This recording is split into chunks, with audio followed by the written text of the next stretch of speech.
मैं आज हमारे टाइम्स नाउ नवभारत के दर्शकों के सामने एक वीडियो दिखाना चाहती हूं और ये वीडियो हमारे एसआईटी टीम ने निकाला है 2 अप्रैल का, जिस दिन करौली की घटना हुई। और ये करौली की घटना से पहले का वीडियो है, जिस वक्त 2 समुदायों के बीच में ये आमना सामना हुआ। ये आमना सामना रोका जा सकता था।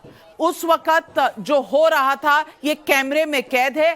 पहले मैं अपने दर्शकों को फिर से एक बार ये पूरे विजुअल दिखाना चाहती हूं और आप सुनिए, ध्यान से सुनिए क्या बोला जा रहा है और पुलिस की इसमें क्या भागीदारी रही, ये कहना चाहिए, या उनका क्या रोल रहा। आप एक बार ये देखिए और सुनिए बहुत ध्यान से कौन क्या कह रहा है। मैं हमारे साथ इस वक्त जुड़ रहे हैं बीजेपी के प्रवक्ता अमित मालवीय जी। नमस्कार, आपका टाइम्स नाउ नवभारत पर स्वागत है। अमित मालवीय जी, ये वीडियो टाइम्स नाउ नवभारत के स्पेशल इन्वेस्टिगेशन टीम ने निकाला है और ये 2 अप्रैल का वीडियो है। वीडियो में ये वही 2 गलियां हैं हटवारा रोड के आसपास की, जहां ये दंगे पहले शुरू हुए। और जब का ये वीडियो है उस वक्त दंगा था नहीं, लेकिन अंदेशा जिस तरह से लोग भाग रहे थे शायद पुलिस को था, क्योंकि यहां ऑडियो में आप सुन सकते हैं, अरे भाई दंगा हो जाएगा, लेकिन फिर भी पुलिस ने किसी को रोका नहीं, पुलिस अपनी जगह से हिली नहीं और पुलिस ने बिल्कुल भी बीच में आकर कुछ करने की कोशिश ही नहीं की। मैं पूछना चाहती हूं, क्या ये सामान्य स्थिति है जब लॉ एंड ऑर्डर राज्य के अंडर हो तो पुलिस इस तरह हाथ पर हाथ धरकर खड़ी रहती है? देखिए, जहां जहां पर कांग्रेस की सरकारें हैं वहां वहां पर पुलिस महकमे को हिदायत दी जाती है कि मुसलमानों पे खास तौर से कोई कार्रवाई ना करी जाए। इसीलिए आप इस वीडियो में दिखा रही हैं कि वहां पे दंगाई उत्पात मचा रहे हैं और पुलिस वाले कह रहे हैं चलो चलो हो गया, अब आप लोग जाइए। उनके खिलाफ कार्रवाई करने की जगह पुलिस निहत्थे लोगों की तरह वहां खड़ी हुई है और उन पे कोई कार्रवाई नहीं कर रही है।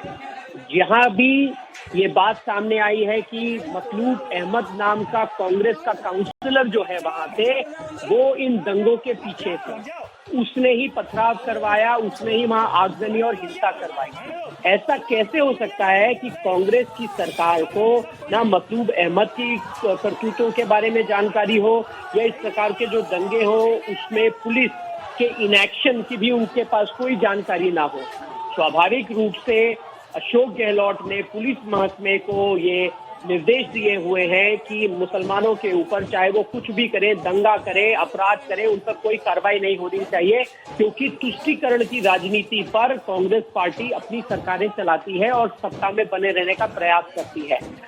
अंत में मुख्यमंत्री अशोक गहलोत, जो वहां के गृह मंत्री भी हैं, उनको ये समझना चाहिए कि लॉ एंड ऑर्डर स्टेट का सब्जेक्ट है, उनके अधीन आता है।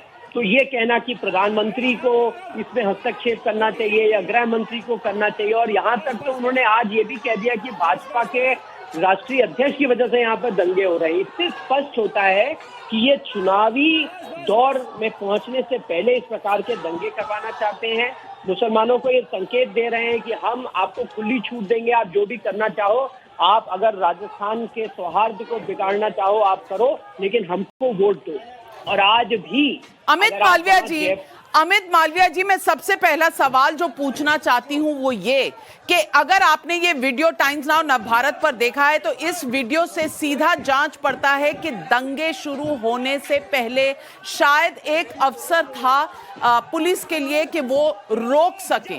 जब रोक नहीं सकते और खड़े होकर किसी को कुछ कह नहीं सकते, मूक दर्शक बने वहां खड़े रहे, भाई रुक जाओ, कोई है नहीं, अपनी जगह से वो हिले भी नहीं, किसी को कहा नहीं, हाथ में डंडे, पथराव, सरिया लेकर वहां से लोग भाग रहे हैं, तो क्या इसमें एक सवाल नहीं उठता कि क्या पुलिस को इंस्ट्रक्शन थी, उनको क्या ऑर्डर था कि उन्हें कुछ भी नहीं करना, कोई बीच बचाव नहीं करना। और इसी श्रृंखला में मैं सवाल दूसरा जोड़ूंगी, मतलूब अहमद का गायब होना, फरार होना, अब तक ना पकड़ा जाना, कांग्रेस के साथ उनके रिश्ते, और ये पता है सबको कि वो काउंसलर हैं, क्या ये एक कहानी नहीं बता रहे?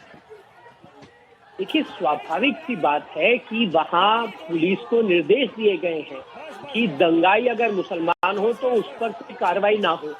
इसीलिए वहां पर बेबस लाचार की तरफ पुलिस खड़ी हुई है और उनसे इल्तिजा कर रही है कि आप घर चले जाइए, अब आपने बहुत उत्पात कर लिया, और उस पर कोई कार्रवाई नहीं कर रही।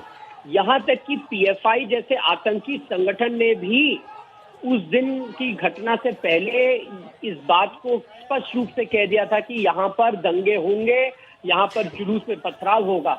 अगर पीएफआई जैसा आतंकी संगठन इस बात को कह सकता है खुलेआम, मतलूब अहमद जो कांग्रेस का काउंसलर है वो इसको अंजाम देता है, तो ऐसा कैसे हो सकता है? मैं आपको 1 मिनट रोक रही हूं। अमित मालवीय जी हमारे साथ बने रहिए। भंवर सिंह भाटी जी हैं, मंत्री हैं राजस्थान सरकार में, हमारे साथ जुड़ रहे हैं। हमारी लाइन कट गई है, हम दोबारा उनके पास जाना चाहेंगे। लेकिन अमित मालवीय जी, सवाल यह भी उठता है कि पहले दिन से अशोक गहलोत जो मुख्यमंत्री हैं राजस्थान के, उनका रवैया यही है कि ये गलती है तो बीजेपी की, ये गलती है तो मोदी सरकार की। क्या ये एक प्री प्लान्ड बयान था अशोक गहलोत जी का? देखिए, अशोक गहलोत जी अपनी नाकामियों को छुपाने के लिए प्रधानमंत्री जी का नाम ले रहे हैं, गृह मंत्री जी का नाम ले रहे हैं, जबकि सब जानते हैं और अशोक गहलोत स्वयं इस बात को जानते हैं कि लॉ एंड ऑर्डर स्टेट का सब्जेक्ट है और उसके लिए बतौर गृह मंत्री राजस्थान के अशोक गहलोत खुद जिम्मेदार है। लेकिन इस प्रकार के जो बयान और जिस प्रकार की राजनीति हिंसा को लेकर और हिंदुओं पे हुए इस हमले को लेकर अशोक गहलोत कर रहे हैं, आने वाले चुनावों में कांग्रेस का राजस्थान में सफाया हो जाएगा। और ये आज की घटना नहीं है। अगर आप राजस्थान के पिछले 3-4 साल के इतिहास को देखें, आए दिन इस प्रकार के दंगे होते हैं। जयपुर में एक बहुत बड़ा इलाका है पुराना जयपुर का, जो बहुत दिन तक कर्फ्यू में रहा क्योंकि वहां पर इस प्रकार के दंगे, इस प्रकार की हिंसा आम बात हो गई है। तो जिस प्रकार की तुष्टीकरण की राजनीति अशोक गहलोत और कांग्रेस पार्टी राजस्थान में कर रहे हैं, स्वाभाविक है कि राजस्थान की जनता उसका माकूल जवाब देगी।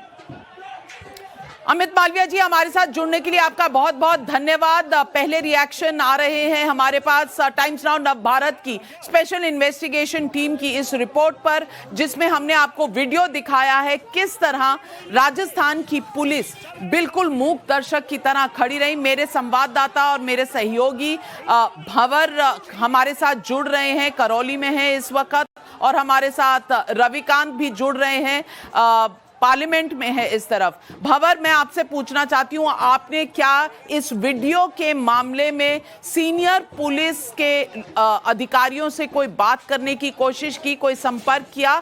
उनका कोई जवाब है इस वीडियो पर? उनकी कोई प्रतिक्रिया है? जी देखिए, हमने संपर्क करने की कोशिश की, मैंने फ़ोन भी किया एसपी को, लेकिन वो कर्फ्यू जो क्षेत्र है वहाँ अंदर हैं और लगातार जब ट्राई की जाती है मीडिया की तरफ से उनसे बात करने की तो वो बिल्कुल भी सामने नहीं आते हैं, क्योंकि उनका फेलियर उसमें सामने आता है। ऐसे में सिर्फ मीडिया को 1 घंटे की इजाज़त दी जाती है और उसमें भी बाकायदा घड़ी की सुई मिला करके इजाज़त मिलती है। ऐसे में सवाल ये खड़ा होता है कि पुलिस आखिर छिपाना क्या चाहती है? पुलिस से अगर हम बात करना चाहते हैं तो वो बात करने को राजी नहीं होती है और उस क्षेत्र में चली जाती है जो कर्फ्यू की जद में है। ऐसे में मीडिया को बाहर रखा जाता है, अंदर नहीं जाने दिया जाता है, और जब इस तरह की तस्वीरें सामने आती हैं तो उनके खिलाफ कार्रवाई की धमकी तक दी जाती है। क्योंकि जब हम कर्फ्यू इलाके में शूट कर रहे थे वहां भी एसपी ने बाकायदा ये बात कह करके मीडिया को डराने की कोशिश की कि इनके वीडियो बनाइए, ये यहाँ कैसे पहुँच गए हैं, जबकि 1 घंटे की परमिशन 12 से 1 बजे की लिखित परमिशन एसडीएम कार्यालय से मीडिया को मिली हुई है। चूँकि जो एसपी हैं उनके खिलाफ अभी तक कोई कार्रवाई नहीं हुई है। जो इलाके के डिप्टी हैं उनके खिलाफ कोई कार्रवाई नहीं हुई है। जो वहाँ के सीआई हैं, जो एसएचओ हैं स्थानीय थाने के, उनके खिलाफ भी कोई कार्रवाई नहीं हुई है। ऐसे में पुलिस के भी हौसले बुलंद है कि कुछ भी हो जाए, हमारे साथ जो पॉलिटिकल पावर है वो खड़ी है। शायद इस तरफ ये अंदेशा जाता है, क्योंकि अभी तक कोई कार्रवाई नहीं होना। 4 दिन से हम लोग यहाँ पर कवरेज कर रहे हैं, 4 दिन से हालात बद से बदतर होते जा रहे हैं। लगातार फोर्स बुलाई जा रही है। आज भी एसटीएफ की 75 लोगों को बुलाया गया। आरएसी की 6 टुकड़ियाँ यहाँ पर हैं। तकरीबन 1200 पुलिसकर्मी यहाँ पर हैं। 5 आईपीएस और 50 के करीब यहाँ पर जो अधिकारी हैं, बाकी वो सब यहाँ पर हैं। बावजूद इसके अभी तक जो मुख्य आरोपी है वो गिरफ्तार नहीं हुआ, वो फरार चल रहा है। 1200 पुलिसकर्मी मौजूद हैं। 4 दिन की कर्फ्यू लगी हुई है। अभी कर्फ्यू में 72 घंटे बाकी हैं, लेकिन एक भी तबादला नहीं, एक भी पुलिस वाले से सवाल नहीं। और मैं हर पुलिस वाले पर उंगली नहीं उठाना चाहती, क्योंकि एक ऐसा भी पुलिस वाला था कल जिसकी तस्वीरें हमने देखी, जिसका नाम था एन शर्मा, और जिसने एक बच्ची को आग से निकाला था। हमारे जहन में वो तस्वीरें भी हैं, और वो तस्वीरें मैं दिखाना चाहूंगी आज स्क्रीन पर। एक पुलिस वाला ये जो अपनी लाइन ऑफ ड्यूटी में इस तरह से बच्ची को उठाकर आग से बाहर ले आया, और दूसरी तरफ आज का वीडियो है। आज का वीडियो जहां पुलिसकर्मी खड़े हैं, दंगा का अंदेशा है। आवाज आप सुन सकते हैं, वो कह रहे हैं इस वक्त इस वीडियो में कि अरे भाई दंगा हो जाएगा। वो कह रहे हैं या आसपास की भीड़ कह रही है, लेकिन दंगे की बात चल रही है। फिर भी पुलिसकर्मी हिलते नहीं हैं, रोकते नहीं हैं, और दौड़ रहे हैं लोग सरिया लेकर, डंडा लेकर, और तमाम तरह के वहां पर नारे लगाए जा रहे हैं। लेकिन पुलिस उनको मनाने में लगी है, जैसे रूठे हुए बच्चे हो, मनाने में लगी। अरे भाई कोई नहीं है, मत आओ, यहां मत आओ, कोई नहीं है। ये एक मंजर जो देखने को मिल रहा है, शायद ये इतना अजीब लगता है कि ये इतने सवाल उठाता है कि गहलोत साहब शायद भाग नहीं सकेंगे इन सवालों से। ये बहुत। उदित राज जी हमारे साथ जुड़ रहे हैं, कांग्रेस के नेता हैं। उदित राज जी, मैं आपसे पूछना चाहती हूं, ये वीडियो अगर आपने देखा है तो यहाँ पुलिस मूक दर्शक है, लोग नारे लगा रहे हैं, सरिया और डंडे उठाकर भाग रहे हैं, पथराव कर रहे हैं, दंगे के अंदेशे की भी बात हो रही है, लेकिन फिर भी कोई पुलिसकर्मी आगे नहीं आता रोकने के लिए दंगे से पहले। मैं आपसे पूछना चाह रही हूं उदित राज जी, क्या ऑर्डर थे पुलिस को, कांग्रेस की सरकार जो है राजस्थान में, उनकी तरफ से कि आप कोई बीच बचाव करने की जरूरत नहीं है, दंगा है तो होने दो? मैं पूछ रही हूं सीधा सवाल। नहीं, आप धन्यवाद। आपका सवाल तो आपका बहुत ही वाजिब है, और जिस तरह से वहाँ पर सुनियोजित ढंग से और तथाकथित हिंदुत्ववादी ताकतें और भगवा झंडा लेकर के वो तांडव कर रहे हैं, और भारतीय जनता पार्टी विपक्ष है, और विपक्ष की जिम्मेदारी है, अगर वो चुनावी मोड में अभी से आ गए हैं हिंदू मुस्लिम करने का, तो उसके मामले में असेसमेंट में जरूर हमें लगता है चूक हुई है। ये इतना बड़ा सुनियोजित कराया गया था, ये कोई व्यक्ति या इंडिविजुअल के माध्यम से नहीं हुआ। अगर पुलिस की डेरिलेक्शन ऑफ ड्यूटी है, टाइमली एक्शन नहीं लिया है, तो मैं तो कहूँगा राजस्थान सरकार से कि उनके खिलाफ भी कार्रवाई की जानी चाहिए। लेकिन आप उदित राज जी, आपको विपक्ष की यहाँ पर जवाबदेही लग रही है, लेकिन सरकार की जवाबदेही नहीं लग रही। आपको भगवा झंडा दिख रहा है, आपको नारे नहीं सुनाई दे रहे। मैं फिर पूछ रही हूं, ये किसी समुदाय विशेष की बात नहीं है।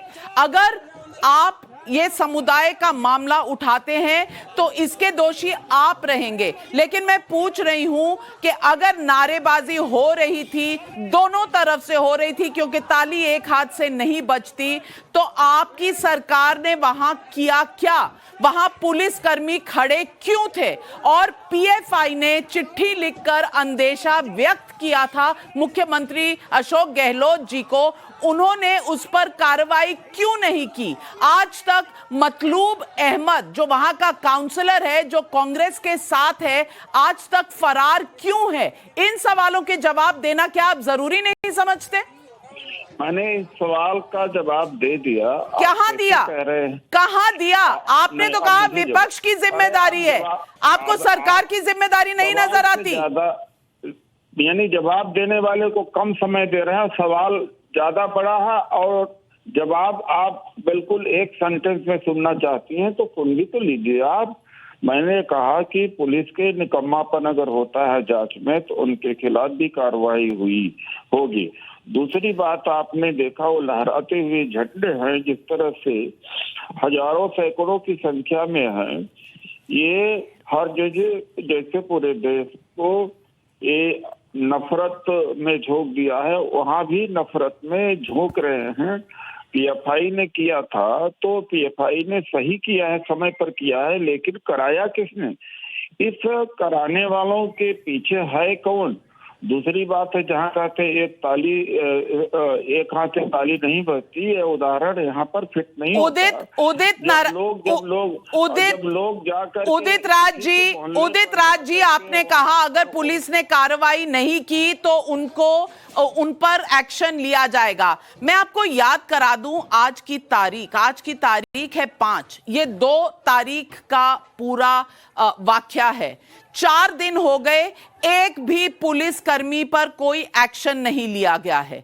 आज भी एसपी, एसएचओ सब बने हुए हैं और दंगा हो गया वहां पर। 1200 आपने वहां पर दंगाइयों से जूझने के लिए या वहां की सुरक्षा करने के लिए पुलिस वाले भेजे हैं, लेकिन एक भी जवाबदेही किसी की तय नहीं की है। मैं पूछ रही हूं, आप कह रहे हैं अगर पुलिस से की कोई नाकामी है तो उस पर एक्शन लिया जाएगा। ये कब लिया जाएगा? अगले हफ्ते, अगले महीने, अगले साल, चुनाव के बाद? और दूसरी बात, आप वहां की जो पुलिस की नाकामी की बात करें, वो पुलिस रिपोर्ट किसे करती है?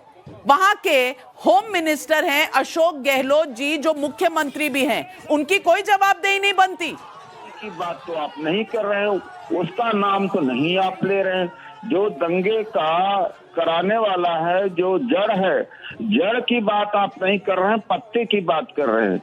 जो जड़ है उसको पकड़ने की बात है, जड़ के ऊपर क्यों नहीं जा रही?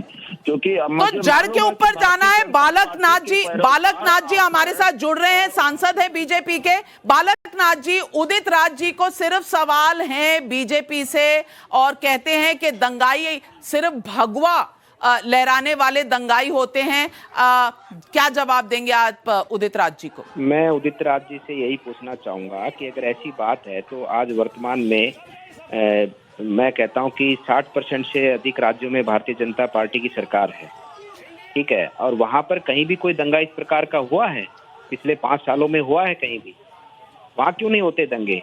क्योंकि वहां व्यवस्था पारदर्शिता रूप से चलती है, वहां किसी प्रकार का कोई भेदभाव नहीं होता और समाज में सबके सम्मान के साथ में, समाज के सभी वर्गों के प्रभुओं के सम्मान के साथ में सबके प्रमुख बनाने की आज़ादी दी जाती है और उनको सुरक्षा दी जाती है।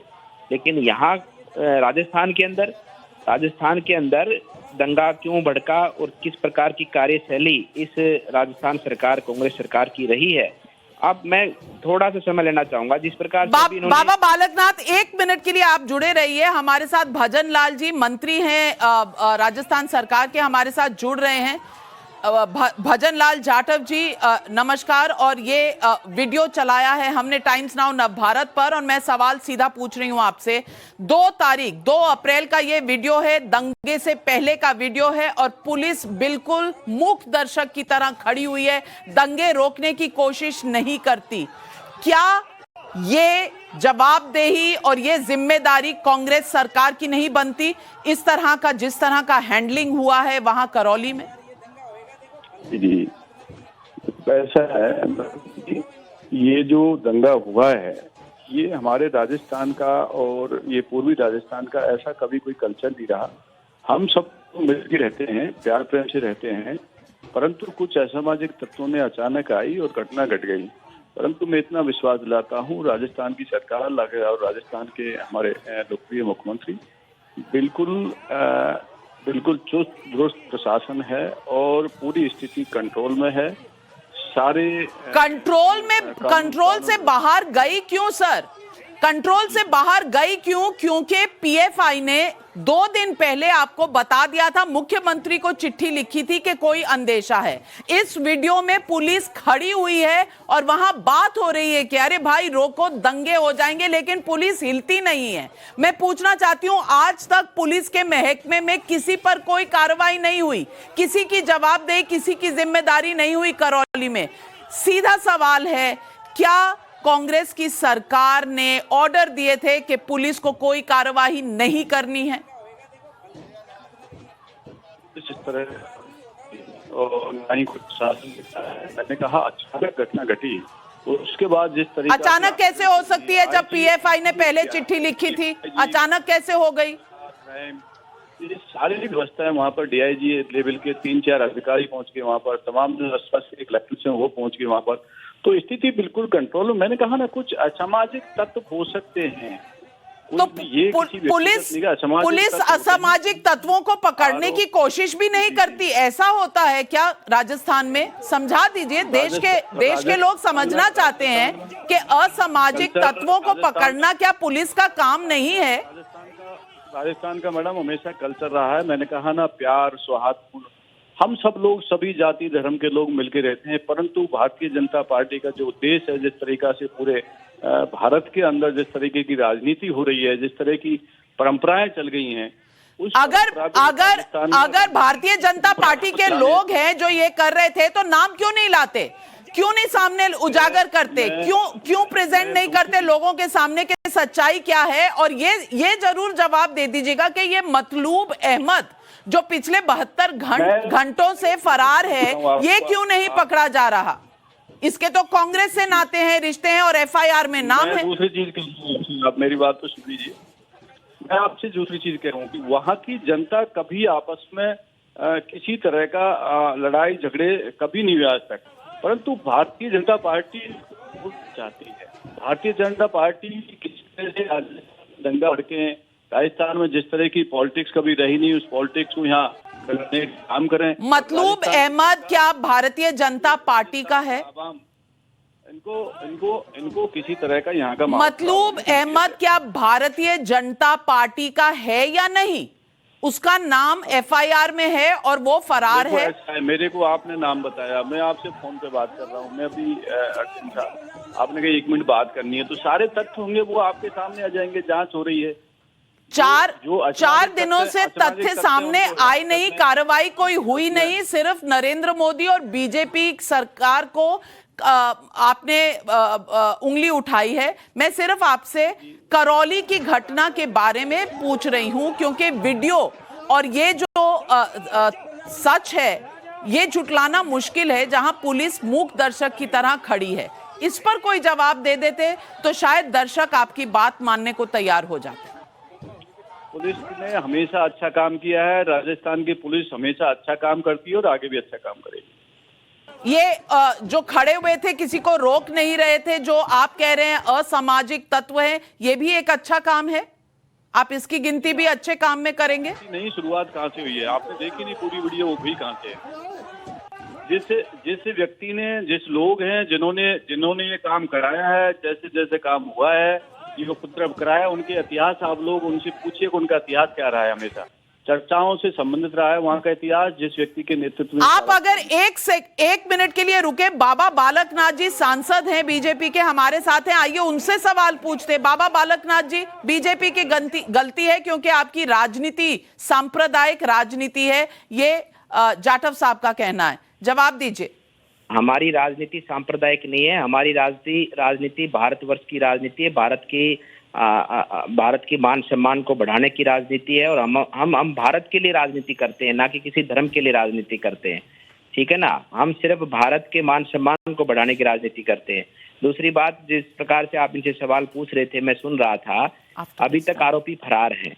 देखिए, किसकी जांच करेंगे आप? जांच तो कांग्रेस सरकार की होनी चाहिए। इन कांग्रेस सरकार ने जानबूझकर इन दंगों को होने दिया है, करवाया गया है। और जिस प्रकार से ये अभी जो वक्ता कह रहे थे कि शांति है अभी, अरे जिनके ऊपर पत्थर मारने थे तो तुमने तो मार दिए, जिनके सिर फोड़ने थे उनके तो फोड़ दिए, जिनके हाथ काटने थे, जिनके हाथों पे चोट मारनी थी मार दी, जिनकी दुकानें जलानी थी जला दी, और उसके बाद तुमने शांति की स्थापना कर दी, वहां कर्फ्यू लगा दिया। कैसे, मतलब जिनको पीटना था उसको पिटाई कर दिया, उसके बाद में कर्फ्यू लगा दिया।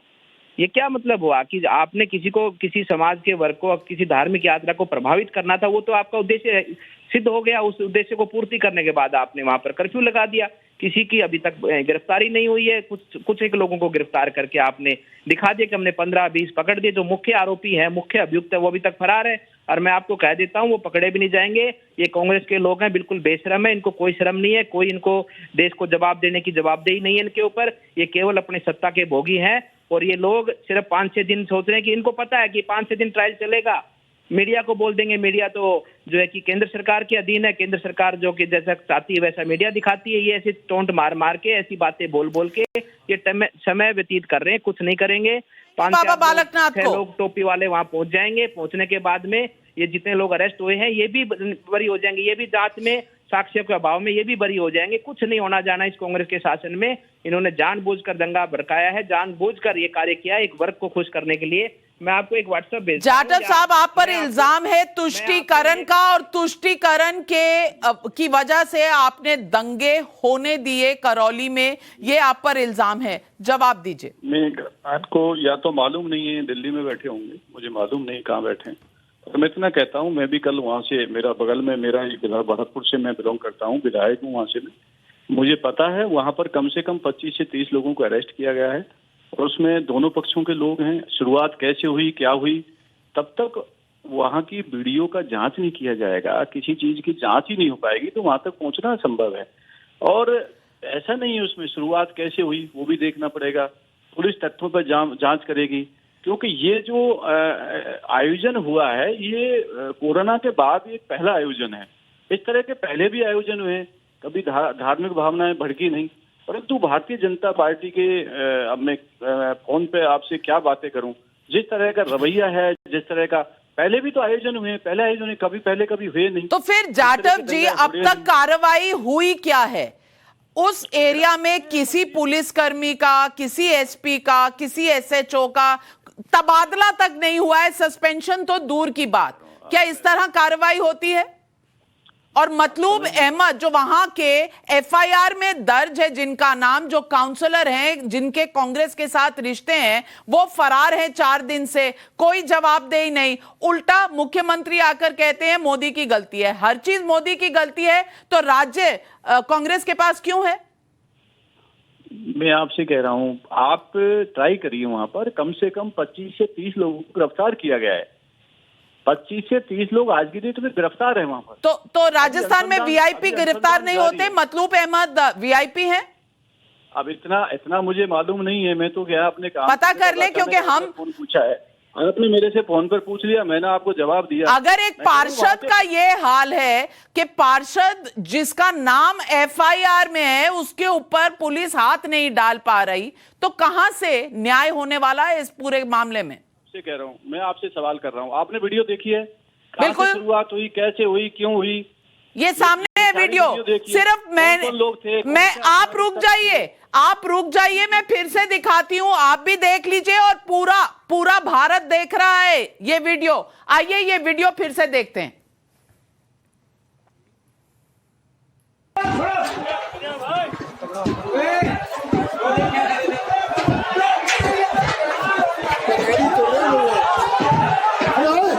चलो भाग जाओ, अब जाओ, भाग जाओ, अरे भाग जाओ। हेलो, कोई नहीं है, गए सब, कोई नहीं है। अरे छोड़ो, यही नहीं है कोई।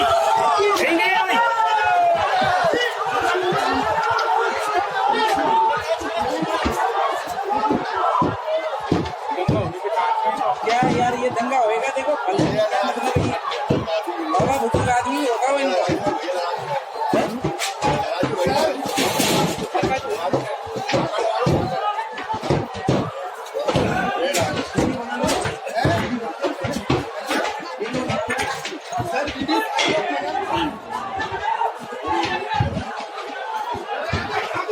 अरे क्या यार, अब टूट गई। बस बस बस बस बस बस, जाओ जाओ, बस बस बस।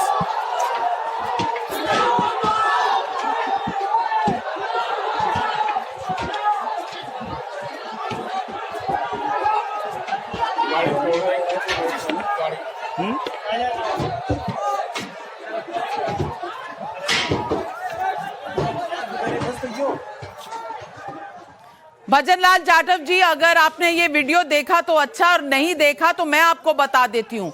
पुलिस ने सिर्फ कहा अरे भाई मत जाओ, बस बस बस, अरे भाई, और लोग सरिया लेकर, डंडे लेकर पथराव कर रहे हैं। क्या पुलिस का इतना ही रोल है कि अरे भाई बस बस बस? हिले नहीं अपनी जगह से। लोग आसपास के कह रहे हैं अरे भाई दंगा हो जाएगा, लेकिन किसी पुलिसकर्मी का कोई भी एक्शन वहां नहीं दिखाई दिया। मैं आपसे सीधा सवाल फिर से पूछती हूं, क्या कार्रवाई हुई है? और दंगे को बचाने का एक बड़ा आपके पास मौका था, पुलिस के पास मौका था, क्यों नहीं रोके गए ये दंगे? मेरा मसला ये नहीं है कि ये दंगे किसने किए। अगर भगवा वालों ने किए तो उनको रोकते, उनको पकड़ते, और अगर दूसरी तरफ से होते हैं तो उनको पकड़ते, लेकिन पुलिस ने कुछ भी नहीं किया। ऐसा क्यों? आपसे कह रहा हूँ आपसे कि आप ये कांग्रेस पार्टी की वहाँ सरकार है, और हम लोग लोकतंत्र में विश्वास रखते हैं, डेमोक्रेसी में, और जिस तरीका से कार्रवाई हो रही है, भारतीय जनता पार्टी को किसान नहीं दिखे, एक मंत्री का बेटा किसानों को रौंद के चला जाता है और वहां तक भारतीय जनता पार्टी एक शब्द बोल नहीं पाती है, उसके ऊपर तो आज तक किसी ने जवाब दिया नहीं, और वो उसको बेल मिल जाती है, वो छूट के आ जाता है।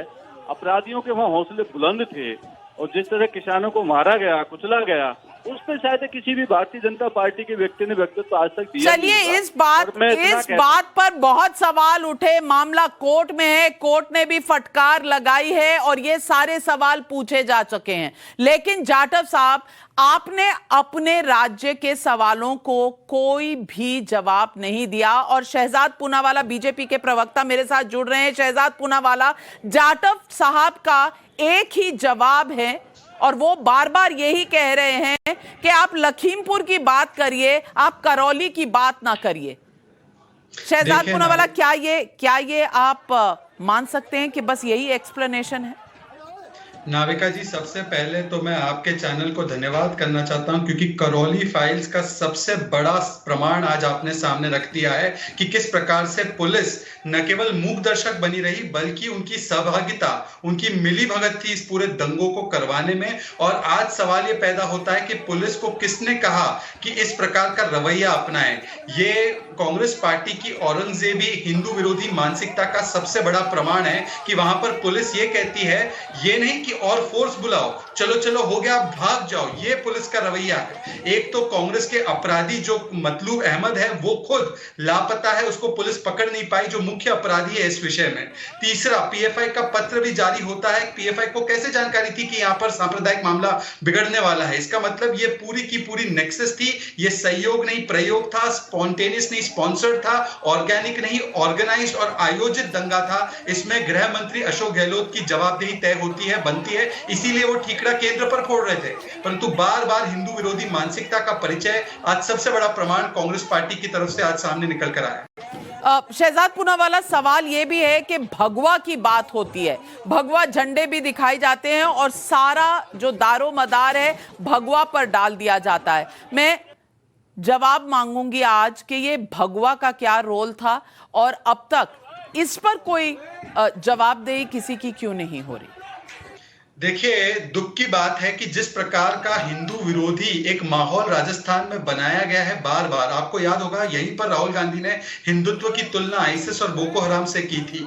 भगवा को आतंकवाद से जोड़ने का काम भी चिदम्बरम और सुशील कुमार शिंदे ने किया था। और कहीं ना कहीं ये जो मोहल्ला जिहाद, मैं इसे मोहल्ला जिहाद बोलता हूं, इसके पीछे जो संरक्षण इस सोच को मिलता है, वो संरक्षण कांग्रेस पार्टी की वोट बैंक की राजनीति की वजह से ही मिलता है। बार बार हिंदुओं को अपमानित करना, हिंदुओं को एक नेगेटिव राइट में प्रेजेंट करना, इस्लामोफोबिया का झूठा नैरेटिव फैलाना और फिर ये मोहल्ला जिहादियों को बचाव करना, संरक्षण करना, पुलिस को कह देना कि आप कुछ नहीं करोगे, इन पर कार्रवाई, मतलूब अहमद को नहीं पकड़ना, ये मोहल्ला जिहाद के साथ आज कांग्रेस पार्टी की सरकार के पूरे तार जुड़ते नजर आ रहे हैं। शहजाद, क्या यह बात भी सही है कि मतलूब अहमद को शायद संरक्षण खुद दिया जा रहा हो क्योंकि वो निर्दलीय पार्षद है, कांग्रेस को सपोर्ट करता है? कांग्रेस पार्टी हमेशा अपराधी बचाओ आंदोलन में लगी रहती है। हमारी केंद्र की सरकार बेटी बचाओ करती है, ये अपराधी बचाओ करते हैं। इसीलिए मालपुरा में हिंदू परिवारों का पलायन हुआ, वहां पर भी अपराधी बचाओ हुआ। बारन में हिंदुओं के खिलाफ दंगे हुए, वहां पर भी अपराधी बचाव हुआ। बाबूलाल वैष्णव जी को मार दिया गया जलाकर, वहां पर भी अपराधी बचाव की एक प्रक्रिया हुई। और आज आपने देखा सालासर बालाजी का कैसे मुख्य द्वार ध्वस्त किया गया, क्या कार्रवाई की गई। हिंदू श्री राम और मां सीता के जो मूर्तियां उसको तोड़ा, क्या कार्रवाई की गई। तो बार बार हिंदू विरोधी जो मानसिकता दिखाता है, ऐसे अपराधियों को बचाने का काम कांग्रेस पार्टी करती है। इसलिए मैं इनको कहता हूं ये इस्लामिस्ट नाजी कांग्रेस है। जी